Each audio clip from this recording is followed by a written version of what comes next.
সংযম, সহমর্মিতা ও আত্মশুদ্ধির বার্তা নিয়ে এলো পবিত্র মাহে রমাদান। এই মাসকে কেন্দ্র করে মুসলমানদের মধ্যে ধর্মীয় আবহ বেশি বিরাজ করে। বিকেল গড়াতে ইফতার সামগ্রীর দোকানগুলোতে দেখা যাচ্ছে ক্রেতাদের ভিড়।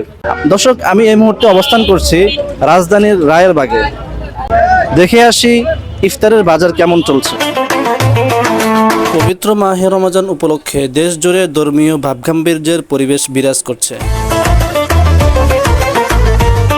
মসজিদগুলোতে নামাজ ও তারাবিতে মুসল্লিদের উপস্থিতি বেড়েছে। একই সঙ্গে ইফতারকে ঘিরে জমে উঠেছে বাজার। বিকেল গড়াতে বিভিন্ন বাজার ও সড়কের পাশে ইফতার সামগ্রীর দোকানগুলোতে বাড়ছে ক্রেতাদের ভিড়। ছোলা, পেঁয়াজু, বেগুনি, জিলাপি ও খেজুর সহ নিত্য প্রয়োজনীয় ইফতার সামগ্রীর চাহিদা বেশি দেখা যাচ্ছে।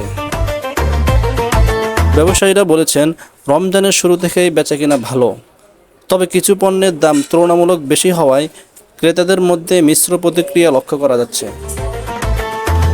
অন্যদিকে ক্রেতারা জানান, সাধ্যের মধ্যে থেকে ইফতার সামগ্রী কিনছেন তারা। চিকেন কোর্স 120 টাকা করে, চিকেন রোল আছে আপনার 25 টাকা করে, কর্নডক আছে আপনার 30 টাকা করে, ললিপপ আছে 20 টাকা, চিকেন বল আছে 20 টাকা, কাকুস আছে 30 টাকা, অন্তন আছে 10 টাকা, আরও আইটেম 30 টাকা।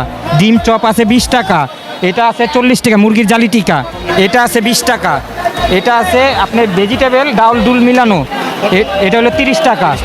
আর এটা আছে 50 টাকা। গরু গরু এটা হলো নার্গিস আপনি 30 টাকা। তারপরে বাটার নান 50 টাকা। 50 টাকা। শাহি মুগলাই 50, 70।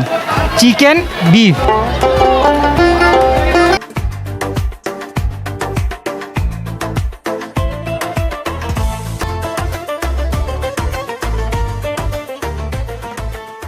পরিবার, পরিজন ও আত্মীয় স্বজনের সঙ্গে ইফতার ভাগাভাগি করে নেওয়ার মাধ্যমে ভ্রাতৃত্ব ও সহমর্মিতার বার্তা ছড়িয়ে পড়ছে সমাজ জুড়ে।